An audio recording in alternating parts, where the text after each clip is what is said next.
সকালটা ছিল প্রতিদিনের মতোই। মা টিফিন বানিয়েছেন, বাবা ব্যাগে গুছিয়ে দিয়েছেন।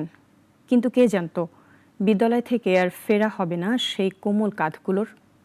রাজধানীর মাইলস্টোন স্কুল অ্যান্ড কলেজে যুদ্ধ বিমান বিধ্বস্তের মর্মান্তিক ঘটনায় নিহত ও আহতদের ঘিরে আজও শোকের মাতম।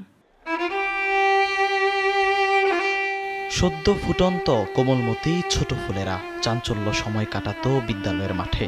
কখনো হয়তো ক্লাসের ব্রেকে খেলতো দোলনায়। আজ সবই গল্প আর ধ্বংসস্তূপ। সেদিনের আকাশ থেকে আছড়ে পড়া বিমান প্রাণ কেড়ে নিয়েছে বাবা মায়ের একরাশ স্বপ্ন।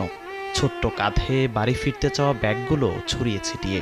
ওই ভবনটা ছিল বাচ্চারা ওইখানে ওই ভবনের সামনে দোলনায় খেলতো, স্লিপারে খেলতো, মাঠে খেলতো। সবসময় বাচ্চাদের কোলাহলপূর্ণ ছিল এই জায়গাটা। আমি ওদেরকে আগের দিনও কথা বলছি, ওরা একদম বিল্ডিংটার বাইরে খেলে, দোলনায় খেলে, ওখানে হাঁটে, ওদেরকে প্রত্যেকদিন দেখতাম। ক্রমাগত আগুনের লেলিহান শিখা আর নিথর দেহের দীর্ঘ সারি, দগ্ধ ছোট্ট ফুলগুলো নিয়ে ছোটাছুটি, আর স্বজনদের নির্মম হাজারি। যুদ্ধবিমান বিধ্বস্তের ঘটনায় মাইলস্টোনের প্রাঙ্গণে এখনো ভিড় করছে মানুষ। কোথাও দেখা যায় মেরামতের দৃশ্য। সকাল থেকে ভেতরে প্রবেশাধিকার মেলেনি কারো। তবে ছোট্ট ছিদ্রে চোখ দেখছে দেয়ালে পোড়া ক্ষত। সন্তানদের ঘিরে কত স্বপ্ন ছিল বাবা মায়ের, মুহূর্তেই সবটুকু শেষ। আচ্ছা, অধিক জনসংখ্যার বসবাস যে নগরীতে, তার আকাশেই কেন উড়ে যুদ্ধবিমান? একটা প্লেন যখন উঠে তখন অনেকবার চেক হয় প্লেনটা। আর এটা যুদ্ধ বিমান ছিল, একটা ট্রেনিং বিমান ছিল।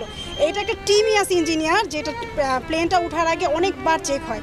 তাহলে কেন এতবার চেক হওয়ার পরে এটা উঠার সাথে সাথে কেন প্লেনটা ক্র্যাশ করলো? তারা কিভাবে ধৈর্য ধারণ করবে? আল্লাহ পাকের কাছে এটি প্রে করি যে তাদের ধৈর্য ধারণ করার ক্ষমতা আল্লাহ দিক। বিমান বিধ্বস্তের পরে গতকাল বিক্ষুব্ধ হয়েছিল মাইলস্টোন প্রাঙ্গণ।